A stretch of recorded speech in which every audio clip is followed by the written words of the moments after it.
Chapter 9. Eric Donovan, 2031. Eric was glad to get to the office and shut the door. Lately he'd had this feeling whenever he went out, this feeling that people were staring at him. It wasn't just his imagination. They did stare. Every younger person over a yard high got stared at nowadays as if they were freaks. And it wasn't just the staring that got him down either. Sometimes they muttered and mumbled, and sometimes they called names. Eric didn't mind stuff like dirty naturalist. That he could understand. Once upon a time, way back, everybody who was against the left law was called a naturalist. And before that it had still another meaning, or so he'd been told. Today, of course, it just meant anyone who was over 5 feet tall. No, he could take the ordinary name-calling all right, but sometimes they said other things. They used words nobody ever uses unless they really hate you and want to kill you. And that was at the bottom of it, Eric knew. They did hate him. They did want to kill him. Was he a coward? Perhaps. But it wasn't just Eric's imagination. You never saw anything about such things on the telescreens, but naturalists were being killed every day. The older people were still in the majority, but the youngsters were coming up fast, and there were so many more of them. Besides, they were more active, and this created the illusion that there were yardsticks everywhere. Eric sat down behind his desk, grinning. Yardsticks. When he was a kid, it had been just the other way around. He and the rest of them who didn't get shots in those early days considered themselves to be the normal ones, and they did the name-calling. Names like Runt and Half-Pint and Midgie. But the most common name was the one that stuck, Yardstick. That used to be the worst insult of all.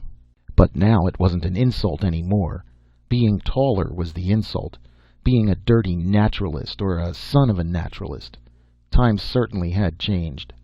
Eric glanced at the communicator. Almost noon and it had not flicked yet. There he'd been, beaming these big offers. You'd think he'd get some response to an expensive beaming program, but no. Maybe that was the trouble. Nobody liked big things anymore. Everything was small. He shifted uneasily in his chair. That was one consolation at least. He still had old-time furniture, getting to be harder and harder to find stuff that fitted him these days. Seemed like most of the firms making furniture and bedding and household appliances were turning out the small stuff for the younger generation. Cheaper to make, less material, and more demand for it. Government allocated size priorities to the manufacturers. It was even murder to ride public transportation because of the space reductions. Eric drove his own jetter. Besides, that way was safer. Crowded into a liner with a gang of yardsticks with only a few other naturalists around, there might be trouble. Oh, it was getting to be a yardstick world, and no mistake. Smaller furniture, smaller meals, smaller sizes and clothing, smaller buildings. That reminded Eric of something, and he frowned again. Damn it, why didn't the communicator flick? He should be getting some kind of inquiries. Hell, he was practically giving the space away. But there was only silence, as there had been all during this past week. That's why he let Lorette go. Sweet girl, but there was no work for her here anymore. No work and no pay either. Besides, the place spooked her. She'd been the one who suggested leaving, really. Eric, I'm sorry, but I just can't take this anymore. All alone in this huge building, it's curling my toes. At first he tried to talk her out of it. Don't be silly, Luscious. There's Bernstein down on 10 and Saltonstall above us and Wallaby and Son on 14. I tell you this place is coming back to life. I can feel it. I'll beam for tenants next week. You'll see. Actually, he'd been talking against his own fear, and Lorette must have known it. Anyway, she left, and now he was here, alone. Alone. Eric didn't like the sound of that word, or the absence of sound behind it. 3 other tenants in a 90-story building. 3 other tenants in a place that had once held 3,000. Why, 50 years ago when this place went up, you couldn't buy a vacancy. Where had the crowds gone to? He knew the answer, of course. The left shots had created the new generation of yardsticks, and they lived in their own world, their shrunken, dehydrated world of dollhouses and miniatures. They deserted the old-fashioned skyscrapers and cut the big apartment buildings up into tiny cubicles. 2 could occupy the space formerly reserved for 1. That had been the purpose of the left shots in the first place, to put an end to overcrowding and conserve on resources. Well, it had worked out. Worked out too perfectly for people like Eric Donovan.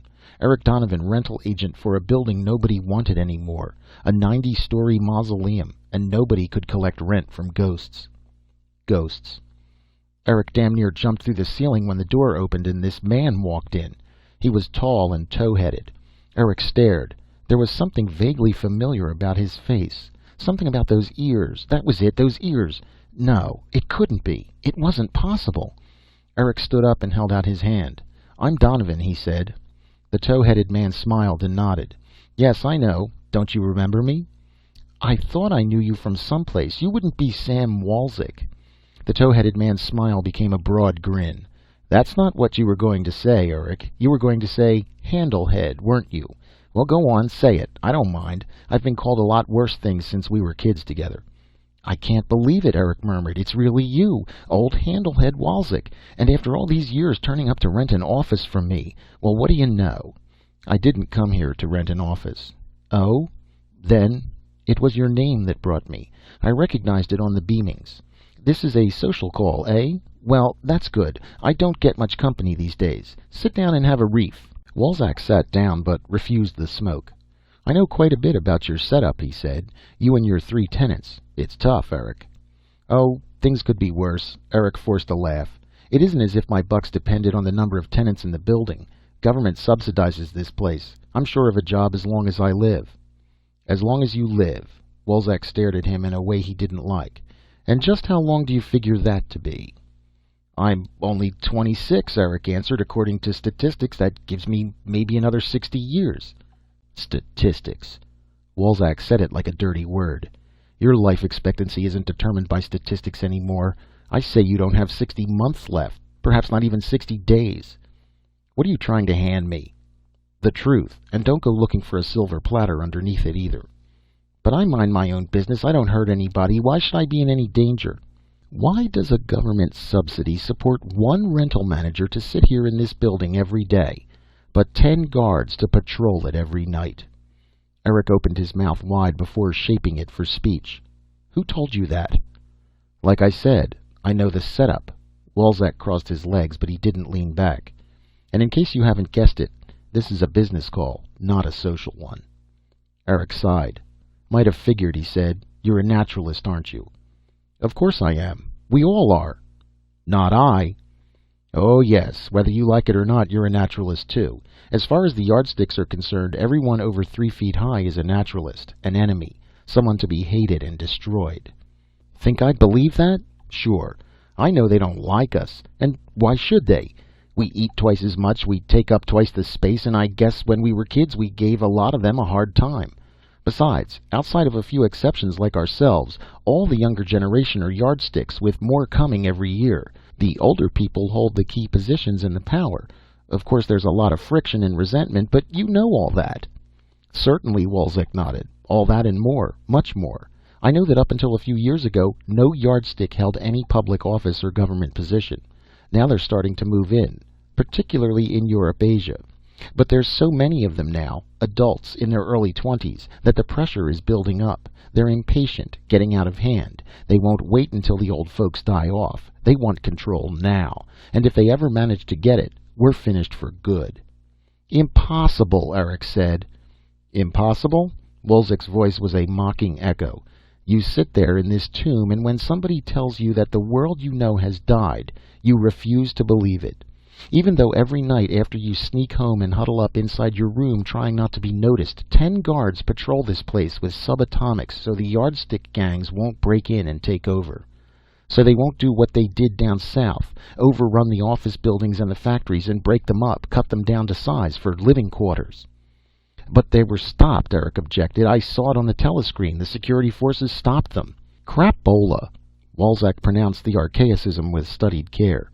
"You saw films. Faked films. Have you ever traveled, Eric? Been down south and seen conditions there?" "Nobody travels nowadays. You know that. Priorities." "I travel, Eric, and I know. Security forces don't suppress anything in the south these days, because they're made up of yardsticks now. That's right, yardsticks exclusively. And in a few years, that's the way it will be up here. Did you ever hear about the Chicago riots?" "You mean last year when the yardsticks tried to take over the synthetic plants at the stockyards?" "Tried? They succeeded. The workers ousted management. Over 50,000 were killed in the revolution." "Oh, don't look so shocked. That's the right word for it. But the yardsticks won out in the end." "But the telescreens showed—" Damn the telescreens. I know because I happened to be there when it happened. And if you had been there, you and a few million other ostriches who sit with your heads buried in telescreens, maybe we could have stopped them. I don't believe it. I can't. All right. Think back. That was last year. And since the first of this year, what's happened to the standard size meat ration? They cut it in half, Eric admitted, but that's because of ag shortages according to the telescreen reports.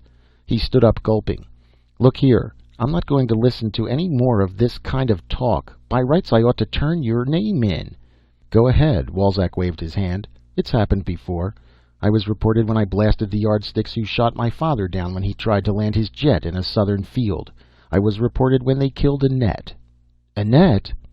You remember that name, don't you, Eric? Your first girl, wasn't she?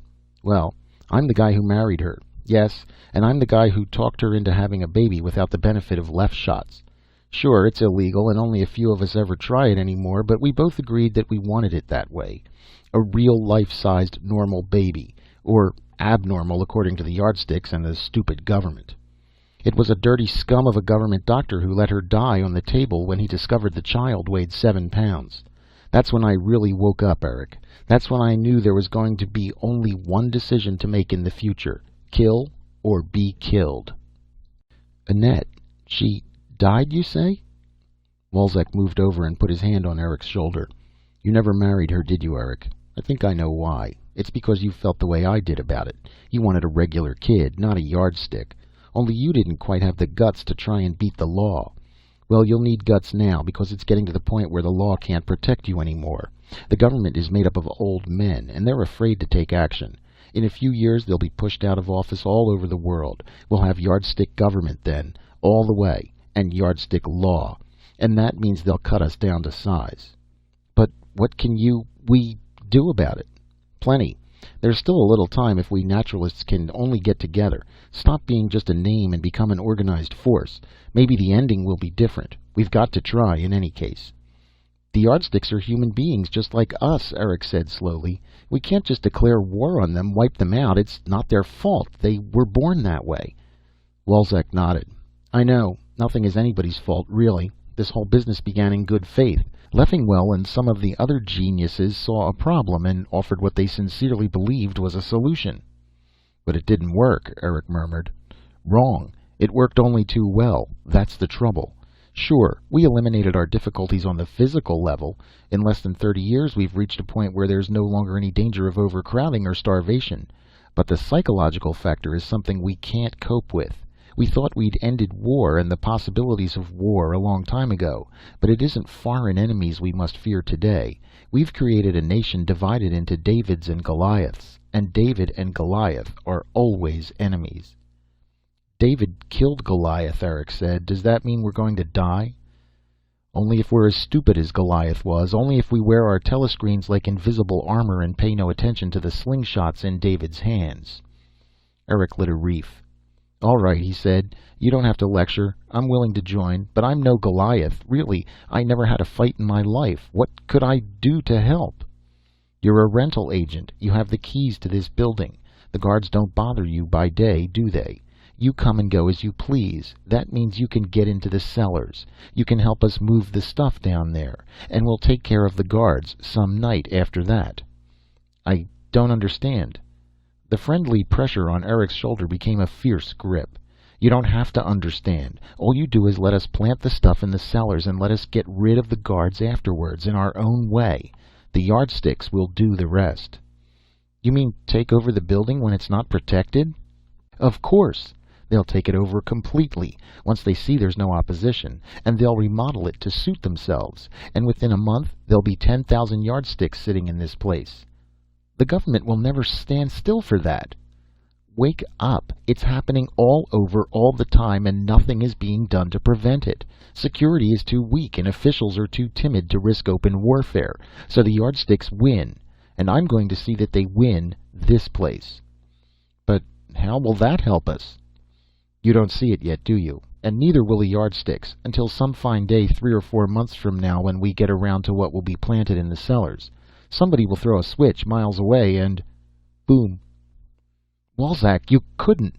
It's coming. Not only here, but in 50 other places. We've got to fight fire with fire, Eric. It's our only chance. Bring this thing out into the open. Make the government realize this is war. Civil war. That's the only way to force them to take real action.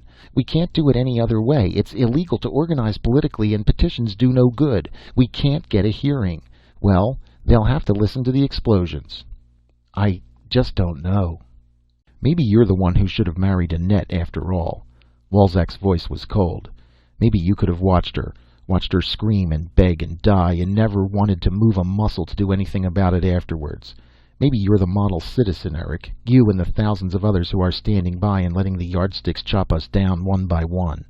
They say in nature it's survival of the fittest. Well, perhaps you're not fit to survive. Eric wasn't listening. She screamed, he said. You heard her scream? Walzak nodded. I can still hear her. I'll always hear her. Eric blinked abruptly. When do we start? Walzak smiled at him.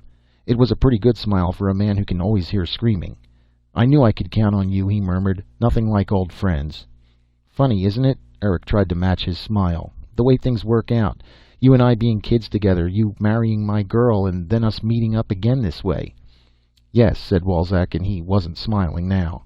I guess it's a small world. End of Chapter 9 of This Crowded Earth by Robert Bloch.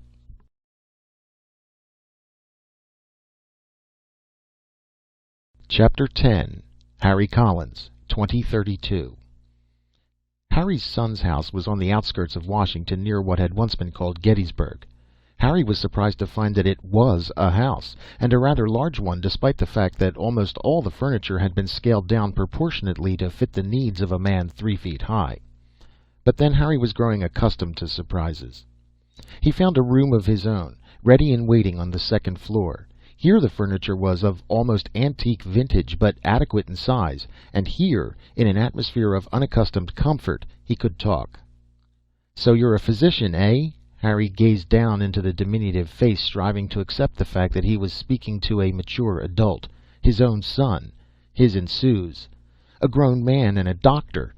It seemed incredible, but then nothing was more incredible than the knowledge that he was actually here in his child's home. We're all specialists in one field or another, his son explained. Every one of us born and surviving during the early experimental period received our schooling under a plan Leffingwell set up. It was part of his conditional agreement that we become wards of the state. He knew the time might come when we'd be needed. But why wasn't all this done openly? You know the answer to that. There was no way of educating us under the prevailing system, and there was always a danger we might be singled out as freaks who must be destroyed, particularly in those early years. So Leffingwell relied on secrecy, just as he did during his experimentation period. You know how you felt about that. You believed innocent people were being murdered. Would you have listened to his explanations, accepted the facts that his work was worth the cost of a few lives so that future billions of human beings might be saved? No, there was no time for explanation or indoctrination. Leffingwell chose concealment. Yes, Harry sighed. I understand that better now, I think, but I couldn't see it then when I tried to kill him. He flushed. And I still can't quite comprehend why he spared me after that attempt. Because he wasn't the monster you thought him to be. When I pleaded with him, you were the one? Harry's son turned away. Yes. When I was told who you really were, I went to him. But I was only a child, remember that, and he didn't spare you out of sentimentality. He had a purpose. A purpose in sending me to prison, letting me rot all these years while I grew up. I and others like myself, and while the world outside changed. Harry's son smiled. Your friend Richard Wade was right, you know. He guessed a great deal of the truth. Leffingwell and Manshoff and the rest of their associates deliberately set out to assemble a select group of nonconformists, men of specialized talents and outlooks. There were over 300 of you at Stark Falls. Richard Wade knew why. And so he was dragged off and murdered? Murdered? No, Father, he's very much alive, I assure you. In fact, he'll be here tonight. But why was he taken away so abruptly, without any warning? He was needed. There was a crisis when Dr. Leffingwell died. Harry's son sighed. You didn't know about that, did you? There's so much for you to learn, but I'll let him tell you himself when you see him this evening." Richard Wade told him, and so did William Chang and Lars Nielstrom and all the others. During the ensuing weeks Harry saw each of them again, but Wade's explanation was sufficient. "I was right," he said. "There was no underground when we were at Stark Falls. What I didn't realize, though, was that there was an overground." Overground? You might call it that. Leffingwell and his staff formed the nucleus. They foresaw the social crisis which lay ahead. When the world became physically divided into the tall and the short, the young and the old, they knew there'd be a need of individuality then, and they did create a stockpile of the younger generation, specially educated, a stockpile of the older generation, carefully selected. We conspicuous rebels were incarcerated and given an opportunity to think the problem through, with limited contact with one another's viewpoints. But why weren't we told the truth at the beginning, allowed to meet face to face and make some sensible plans for the future? Harry's son interrupted. Because Dr. Leffingwell realized this would defeat the ultimate purpose. You'd have formed your own in-group as prisoners, dedicated to your own welfare. There'd be emotional ties. "I still don't know what you're talking about. What are we supposed to prepare for now?" Richard Wade shrugged. "Leffingwell had it all planned. He foresaw that when the first generation of yardsticks, that's what they call themselves, you know, came of age, there'd be social unrest. The young people would want to take over, and the older generation would try to remain in positions of power. It was his belief that tensions could be alleviated only by proper leadership on both sides. He himself had an important voice in government circles. He set up an arrangement whereby a certain number of posts would be assigned to people of his choice, both young and old. Similarly, in the various professions there'd be room for appointees he'd select. Given a year or two of training, Leffingwell felt that we'd be ready for these positions. Young men like your son would be placed in key spots where their influence would be helpful with the yardsticks. Older men such as yourself would go into other assignments, in communications media chiefly. The skillful use of group psychological techniques could avert open clashes. He predicted a danger period lasting about 20 years, roughly from 2030 to 2050. Once we weathered that span, equilibrium would be regained, as a second and third generation came along and the elders became a small minority. If we did our work well and eliminated the sources of prejudice, friction, and hostility, the transition could be made. The overground in governmental circles would finance us. This was Leffingwell's plan, his dream."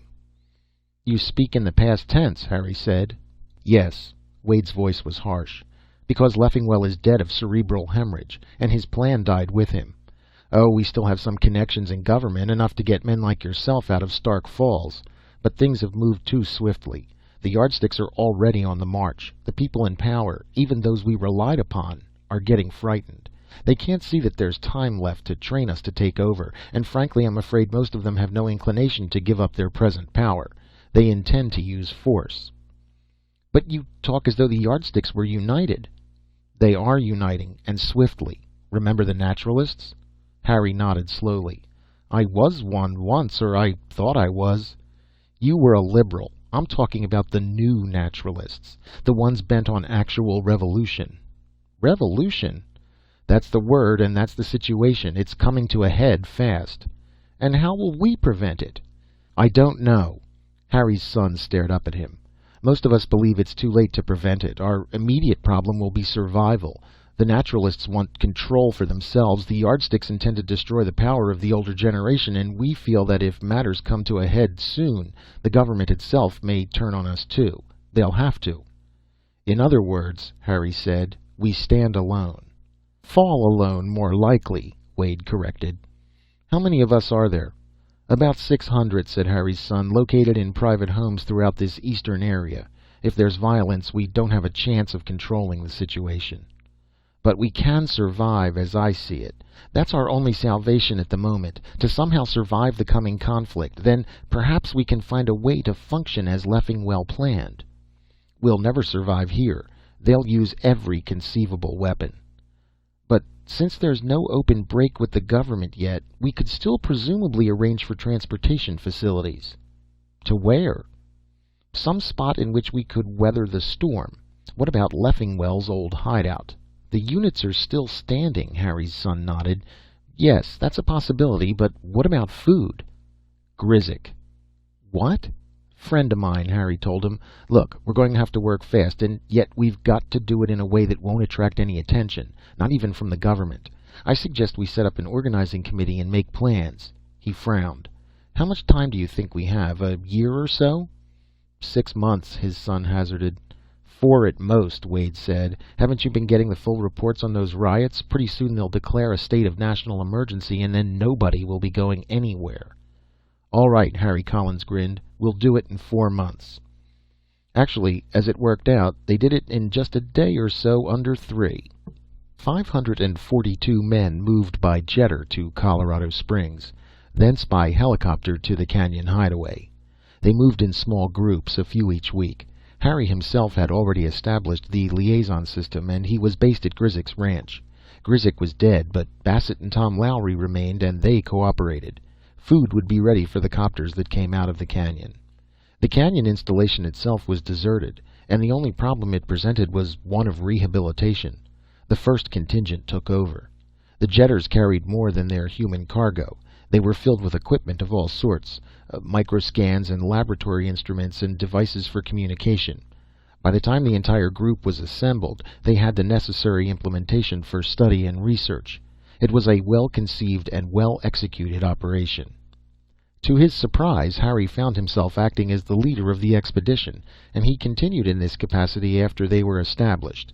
The irony of the situation did not escape him. To all intents and purposes, he was now ruling the very domain in which he had once languished as a prisoner. But with Wade and Chang and the others, he set up a provisional system which worked out very well, and proved very helpful once the news reached them that open revolt had begun in the world outside.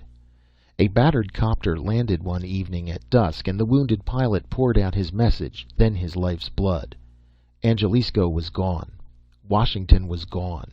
The naturalists had struck using the old outlawed weapons, and it was the same abroad according to the few garbled reports thereafter obtainable only via ancient shortwave devices.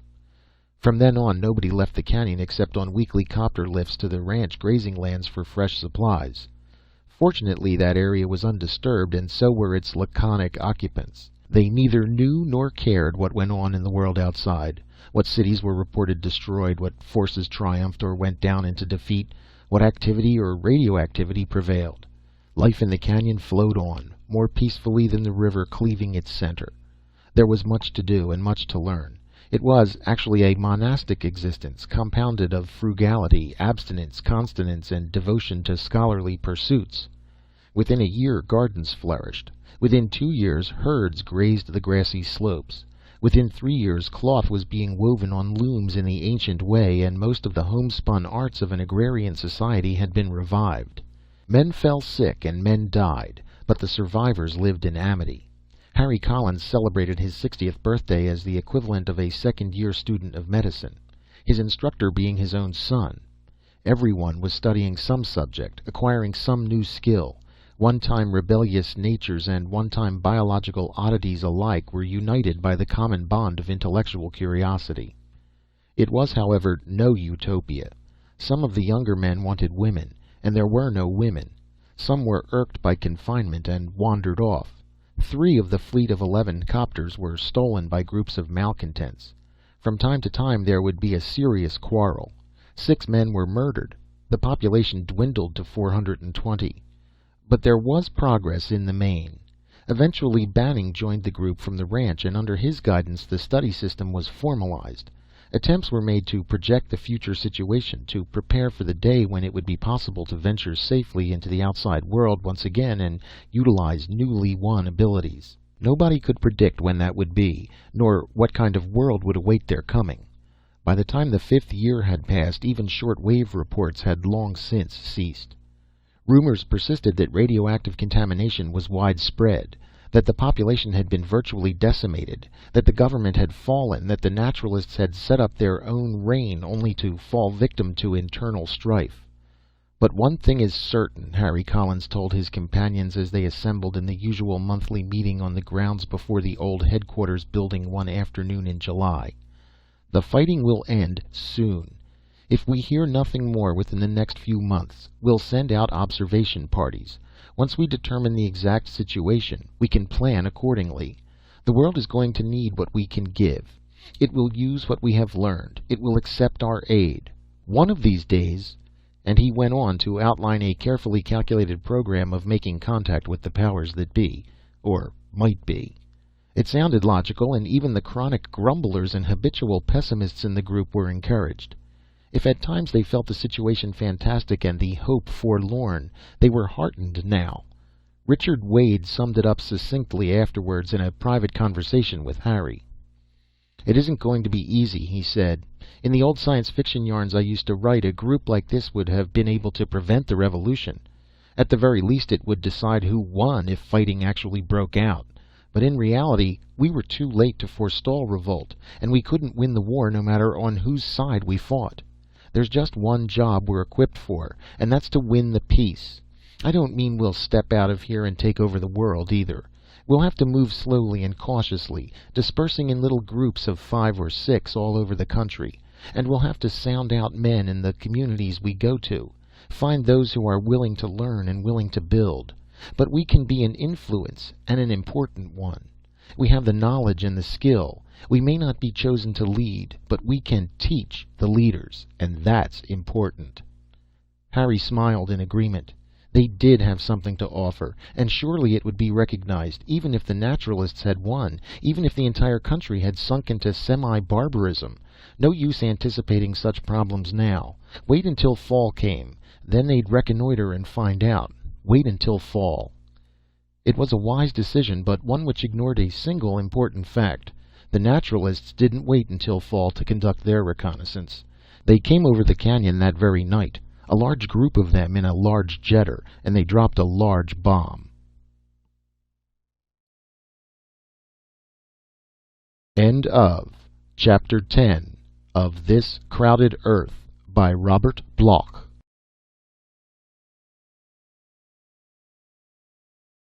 Chapter 11. Jesse Pringle, 2039. They were after him. The whole world was in flames, and the buildings were falling. The mighty were fallen. The day of judgment was at hand. He ran through the flames blindly. Blind Samson, eyeless in Gaza, treading at the mill. The mills of the gods grind slowly, but they grind exceedingly small.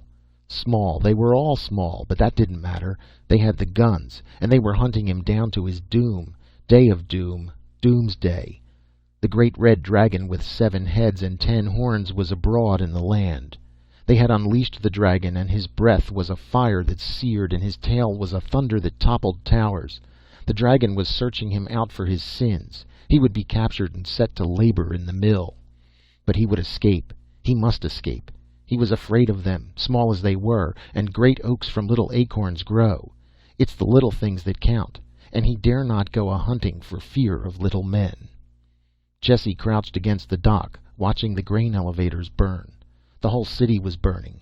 Babylon the mighty. The whole world was burning in God's final wrath of judgment. Nobody believed in God anymore. Nobody read the Bible, and that's why they didn't know these things. Jesse knew, because he was an old man, and he remembered how it had been when he was a little boy who learned of the Word of God and the wrath of God. He could see the reflection of the flames in the water now, and the reflection was shimmery and broken because of the black clusters floating past. Large clusters and small clusters. There were bodies in the water, the bodies of the slain. Thunder boomed from the city behind him. Explosions. That's how it had started, when the naturalists began blowing up the buildings, and then the yardsticks had come with their weapons, hunting down the naturalists. Or had it been that way, really? It didn't matter now. That was in another country, and besides, the wench was dead. The wench is dead. His wench. Jesse's wench. She wasn't so old, only 72, but they killed her. They blew off the top of her head, and he could feel it when they did. It was as if something had happened in his head. And then he ran at them and screamed, and there was a great slaughter amongst the heathen, the forces of unrighteousness. And Jesse had fled and smote evil in the name of the Lord, for he perceived now that the time was at hand. How the mighty are fallen. Jesse blinked at the water, wishing it would clear, wishing his thoughts would clear. Sometimes for a moment he could remember back to the way things really were, when it was still a real world with real people in it, when he was just a little boy and everybody else was big. Strange. Now he was an old man, a big old man, and almost everybody else was little. He tried to think what it had been like so long ago. It was too long, and all he could remember about being small was that he had been afraid of the bigger people. And now he was big, and afraid of the smaller people. Of course they weren't real. It was just part of the prophecy. They were the locusts sent to consume and destroy. He kept telling himself there was nothing to fear. The righteous need not fear when the day of judgment is at hand. Only somewhere inside him was this little boy crying, "Mama, Mama, Mama." And somewhere else was this old man just staring down into the water and waiting for them to find him. Another explosion sounded. This one was closer. They must be bombing the entire city, or else it was the dragon lashing his tail. Somebody ran past Jesse carrying a torch. No, it wasn't a torch. His hair was on fire. He jumped into the water, screaming, "They're coming! They're coming!" Jesse turned and blinked. They were coming, all right. He could see them pouring out of the alleyways like rats. Rats with gleaming eyes, gleaming claws.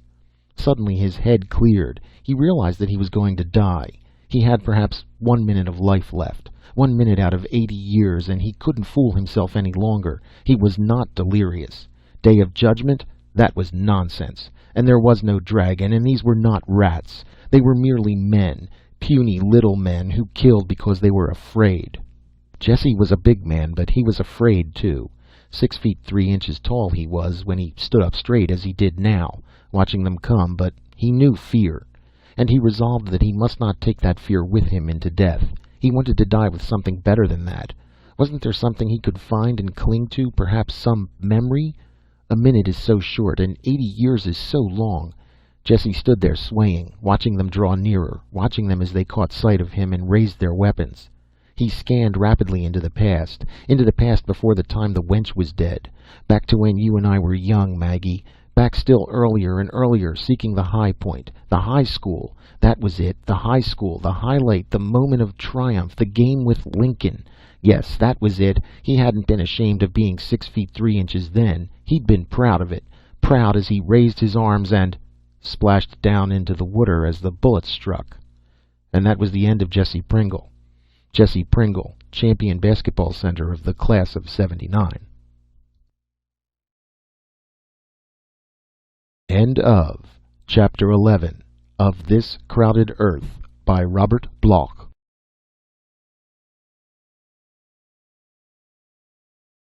Chapter 12 Little John, 2065.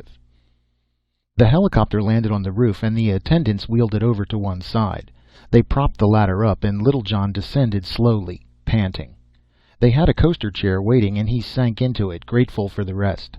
Hardy fellows, these attendants, but then they were almost 3 feet tall. More stamina, that was the secret. Common stock, of course, but they served a purpose. Somebody had to carry out the orders. When they wheeled the coaster chair into the elevator, Little John descended. The elevator halted on the first floor, and he breathed a sigh of relief. Great heights always made him faint and dizzy, and even a short helicopter trip took its toll. The mere thought of soaring 200 feet above the ground was enough to paralyze him. But this journey was vital. Thurman was waiting for him. Yes, Thurman was waiting for him here in the council chamber. The coaster chair rolled forward into the room, and again Little John felt a twinge of apprehension. The room was vast, too big for comfort. It must be all of 50 feet long and over 10 feet in height. How could Thurman stand it, working here? But he had to endure it. Little John reminded himself he was head of the council. Thurman was lying on the couch when Little John rolled in, but he sat up and smiled. "I greet you," he said. "I greet you," Little John answered. "No, don't bother to stay seated. Surely we don't need to be ceremonious." Thurman pricked up his ears at the sound of the unfamiliar word. He wasn't the scholarly type like Little John, but he appreciated Little John's learning and knew he was important to the council. They needed scholars these days, and antiquarians too. One has to look to the past when rebuilding a world. "You sent for me?" Little John asked. The question was purely rhetorical, but he wanted to break the silence. Thurman looked troubled as he replied, "Yes, it's a matter of confidence between us." So be it. You may speak in trust. Thurman eyed the door. Come nearer, he said. Littlejohn pressed a lever and rolled up to the couch side. Thurman's eyes peered at him through the thick contact lenses. Littlejohn noted the deep wrinkles around his mouth, but without surprise. After all, Thurman was an old man. He must be over 30. I've been thinking, Thurman said abruptly. We have failed. Failed? Thurman nodded. Need I explain? You have been close to the Council for many years. You have seen what we've attempted ever since the close of the Naturalist Wars. A magnificent effort, Littlejohn answered politely. In less than 30 years, an entire new world has risen from the ruins of the old. Civilization has been restored, snatched from the very brink of a barbarism that threatened to engulf us. Nonsense, Thurman muttered. What? Sheer nonsense, Littlejohn. You're talking like a pedant. But I am a pedant, Littlejohn nodded. And it's true, when the naturalists were exterminated, this nation and other nations were literally destroyed. Worse than physical destruction was the threat of mental and moral collapse. But the yardstick councils arose to take over. The concept of small government came into being and saved us. We began to rebuild on a sensible scale with local limited control. The little community arose. Spare me the history lesson, said Thurman dryly. We rebuilt, yes, we survived. In a sense, perhaps, we even made certain advances. There is no longer any economic rivalry, no social distinctions, no external pressures. I think I can safely assume that the danger of future warfare is forever banished. The balance of power is no longer a factor. The balance of nature has been partially restored, and only one problem remains to plague mankind. What is that? We face extinction, Thurman said. But that's not true, Littlejohn interrupted. Look at history and... Look at us, Thurman sighed. You needn't bother with history. The answer is written in our faces, in our bodies. I've searched the past very little compared to your scholarship, but enough to know that things were different in the old days. The naturalists, whatever else they might have been, were strong men. They walked freely in the land. They lived lustily and long. Do you know what our average life expectancy is today, Littlejohn? A shade under 40 years. And that only if one is fortunate enough to lead a sheltered existence as we do. In the mines, in the fields, in the radioactive areas, they die before the age of 30. Littlejohn leaned forward. Schuller touches on just that point in his Psychology of Time, he said eagerly. He posits the relationship between size and duration. Time is relative, you know. Our lives, short as they may be in terms of comparative chronology, nevertheless have a subjective span equal to that of the naturalists in their heyday. Nonsense, Thurman said again. Did you think that's what concerns me? Whether or not we feel that our lives are long or short? What then? I'm talking about the basic elements essential to survival. I'm talking about strength, stamina, endurance, the ability to function. That's what we're losing, along with the normal span of years. The world is soft and flabby. Yardstick children tell us they were healthy at first, but their children are weaker, and their grandchildren weaker still. The effect of the wars, the ravages of radiation and malnutrition have taken a terrible toll. The world is soft and flabby today. People can't walk anymore, let alone run. We find it difficult to lift and bend and work. But we won't have to worry about such matters for long, Littlejohn hazarded. Think of what's been done in robotics. Those recent experiments seem to prove... I know, Thurman nodded. We can create robots, no doubt. We have a limited amount of raw materials to allocate to the project, and if we can perfect automatons, they'll function quite adequately. Virtually indestructible, too, I understand. I imagine they'll still be able to operate efficiently 100 or more years from now, if only they learn to oil and repair one another, because by that time the human race will be gone. Come now, it isn't that serious. Oh, but it is. Thurman raised himself again with an effort. Your study of history should have taught you one thing, if nothing else. The tempo is quickening. While it took mankind thousands of years to move from the bow and arrow to the rifle, it took only a few hundred to move from the rifle to the thermonuclear weapon.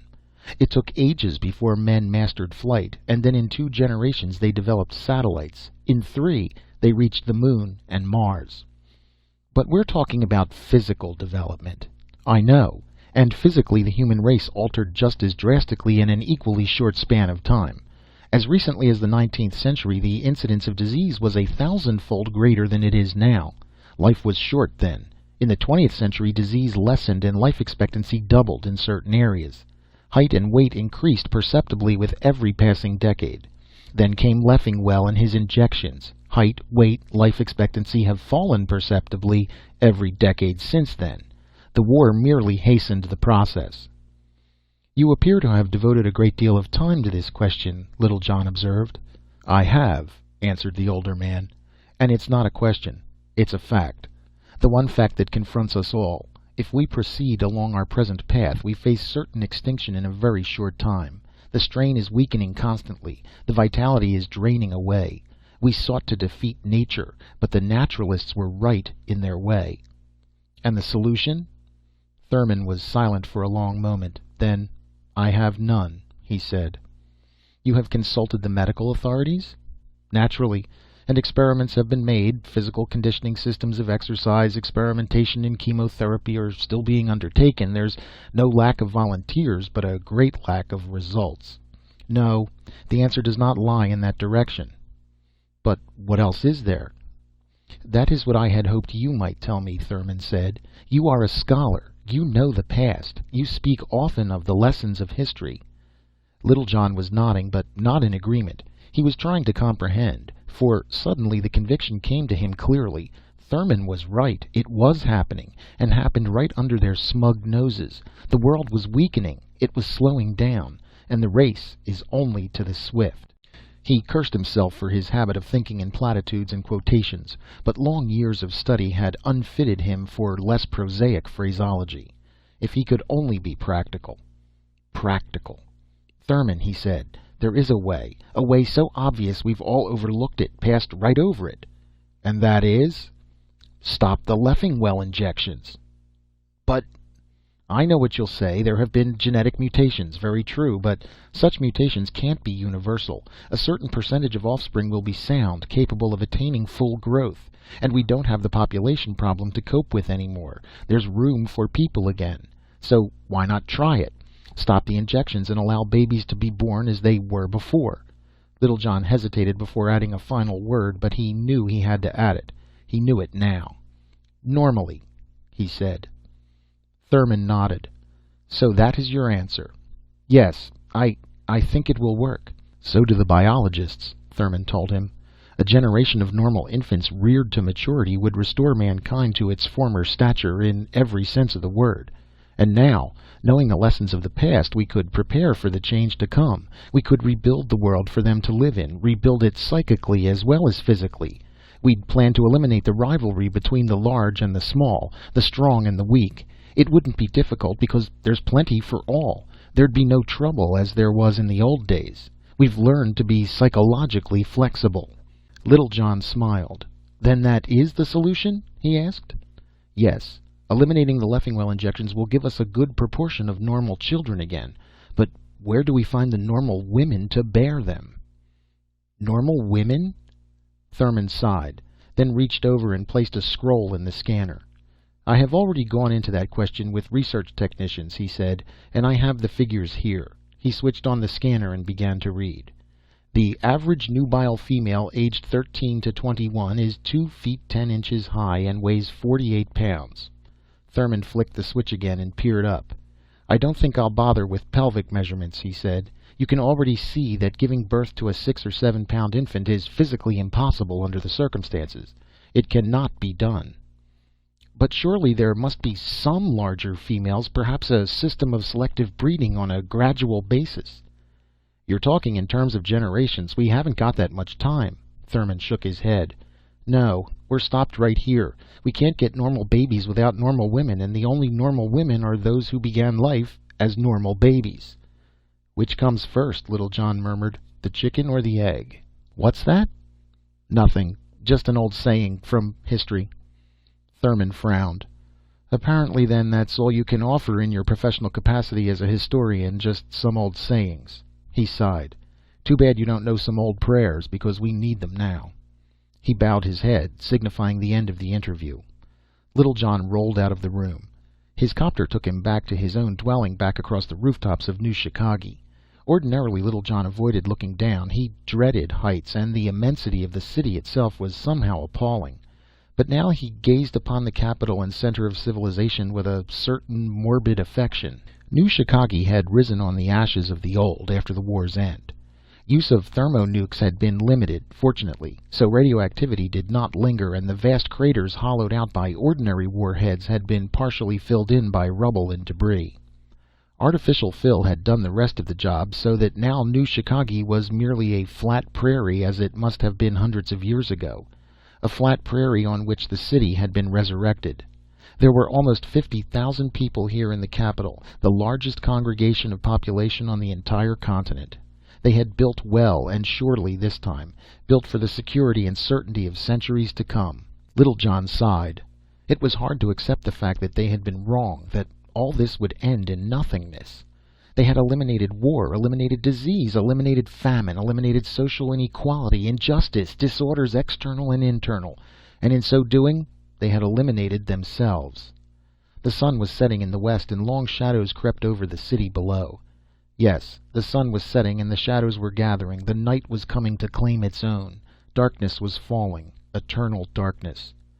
It was quite dark by the time Little John's copter landed on the rooftop of his own dwelling. So dark, in fact, that for a moment he didn't see the strange vehicle already standing there.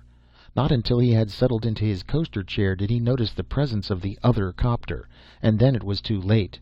Too late to do anything except sit and stare as the gigantic shadow loomed out of the night, silhouetted against the sky. The shadow shambled forward, and Little John gaped in terror at the titanic figure. He opened his mouth to speak, but words did not form. There were no words to form, for how does one address an apparition? Instead, it was the apparition which spoke. "I have been waiting for you," it said. Yes? "I want to talk to you." The voice was deep, menacing. Little John shifted in his coaster chair. There was nowhere to go, no escape. He gazed up at the shadow. Finally he summoned a response. "Shall we go inside?" he asked. The figure shook its head. "Where? Down into that dollhouse of yours? It isn't big enough. I've already been there. What I have to say can be said right here." Who are you?" The figure stepped forward so that its face was illuminated by the fluorescence streaming in the open door which led to the inclined chairway descending to Little John's dwelling. Little John could see the face now, the gigantic, wrinkled face, scarred and seared and seamed. It was a human face, but utterly alien to the humanity Little John knew. Faces such as this one had disappeared from the earth a lifetime ago. At least, history had taught him that. History had not prepared him for the actual living presence of a... "Naturalist!" Little John gasped. "You're a naturalist! Yes, that's what you are!" The apparition scowled. "I am not a naturalist. I am a man." "But you can't be. The war." "I am very old. I lived through your war. I have lived through your peace. Soon I shall die. But before I do, there is something else which must be done." "You've come here to kill me?" "Perhaps." The looming figure moved closer and stared down. "No, don't try to summon help. When your servants saw me, they fled. You're alone now, Little John." "You know my name?" "Yes, I know your name. I know the names of everyone on the council. Each of them has a visitor tonight." "Then it's a plot, a conspiracy?" "We have planned this very carefully through the long years. It's all we lived for, those few of us who survived the war." "But the council wasn't responsible for the war. Most of us weren't even alive then. Believe me, we weren't to blame." "I know." The gigantic face creased in a senile simulation of a smile. "Nobody was ever to blame for anything. Nobody was ever responsible. That's what they always told me. I mustn't hate mankind for multiplying, even though population created pressure, and pressure created panic, and that drove me mad. I mustn't blame Leffingwell for solving the overpopulation problem, even though he used me as a guinea pig in his experiments. I mustn't blame the yardsticks for penning me up in a prison until revolution broke out. And I mustn't blame the naturalists for bombing the place where I took refuge. So whose fault was it that I've gone through 80 years of a sordid hell? Why did I, Harry Collins, get singled out for a lifetime of misery and misfortune?" The huge old man bent over Little John's huddled form. "Maybe it was all a means to an end, a way of bringing me here, at this moment, to do what must be done." Don't harm me. You're not well. You're crazy?" The old man shook his head. "No, I'm not crazy. Not now. But I have been at times during my life. Perhaps we all are when we attempt to face up to the complications of an average existence. Try to confront the problems which are too big for a single consciousness to cope with in a single lifespan. I've been crazy in the city, and crazy in the isolation of a cell, and crazy in the welter of war. And perhaps the worst time of all was when I lost my son. Yes, I had a son, Little John. He was one of the first, one of Leffingwell's original mutations, and I never knew him very well until the revolution came and we went away together. He was a doctor, my boy, and a good one. We spent almost 5 years together, and I learned a lot from him, about medicine, but that wasn't important then. I'm thinking of what I learned about love. I'd always hated yardsticks, but my son was one, and I came to love him. He had plans for rebuilding the world, he and I and the rest of us. We were going to wait until the revolution ended and then help restore sanity and civilization. But the naturalists flew over and dropped their bomb, and my boy died. Over 400 of our group died there in the canyon, 400 who might have changed the fate of the world. Do you think I can forget that? Do you think I and the few others who survived have ever forgotten? Can you blame us if we did go crazy, if we hid away out there in the western wilderness, hid away from a world that had offered us nothing but death and destruction, and plotted to bring death and destruction to that world in return? Think about it for a moment, Little John. We were old men, all of us, and the world had given us only its misery to bear during our lifetimes. The world we wanted to save was destroying itself. Why should we be concerned with its fate or future? So we changed our plans, Little John.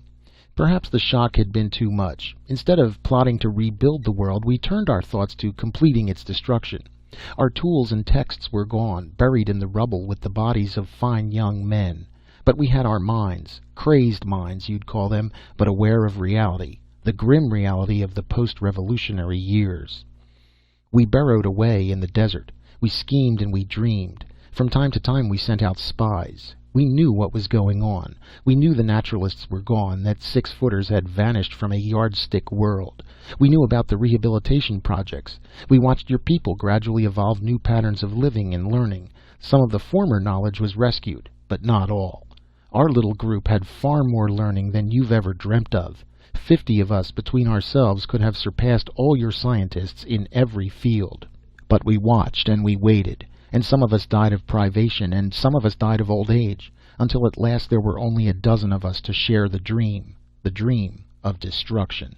And we knew that we must act swiftly, or not at all. So we came into the world, cautiously and carefully, moving unobtrusively and unobserved. We wanted to contemplate the corruption, seek out the weaknesses in your degenerate civilization, and we found them immediately. Those weaknesses are everywhere apparent, for they are physical. You're one of a dying race, Little John. Mankind's days are numbered. There's no need for grandiose schemes of reactivating warheads in buried missile centers, of loosing thermonukes upon the world. Merely by killing off the Central Council here in New Chicago, we can accomplish our objective. A dozen men die, and there's not enough initiative left to replace them. It's as simple as that, and as complicated. Harry Collins nodded. Yes, as complicated, because the only weaknesses we've observed are physical ones. We've seen enough of the ways of this new civilization to realize that. All of the things I hated during my lifetime have disappeared now. The crowding, the competition, the sordid self-interest, the bigotry, intolerance, prejudice, the antisocial aspects of society are gone. There is only the human race, living much closer to the concept of utopia than I ever dreamed possible. You and the other survivors have done well, Little John. And yet you come to kill us? We came for that purpose because we still retained the flaws and failings of our former cultures. We looked for targets to blame, for villains to hate and destroy. Instead, we found this reality. No, I'm not crazy, Little John, and I and my fellows aren't here to execute revenge. We have returned to the original plan, the plan Leffingwell had, and my son, and all the others who worked in their own way for the dream of a better world. We come now to help you before you die, before we die. Little John looked up and sighed. Why couldn't this have happened before, he murmured. It's too late now. But it isn't too late. My friends are here. They are telling your fellow council members the same thing right now. We may be old, but we can still impart what we have learned.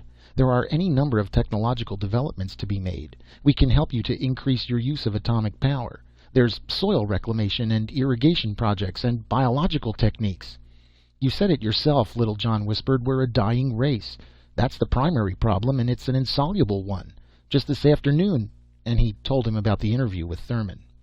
"Don't you understand?" Littlejohn concluded. "We have no solution for survival. We're paying the price now because for a while we wouldn't heed history. We tried to defeat nature, and in the end, nature has defeated us. Because we would not render unto Caesar the things which are—" Harry Collins smiled. "That's it," he said. "What?" "Caesar. That's the answer. Your own medical men must have records. I know because I learned medicine from my son. There used to be an operation, in the old days, called a Caesarean section, used on normal women and on dwarfs and midgets, too, in childbirth. If your problem is how to deliver normal children safely, the technique can be revived. Get hold of some of your people. Let's see what data they have on this. I'll be glad to furnish instruction." There was excitement after that. Too much excitement for Littlejohn.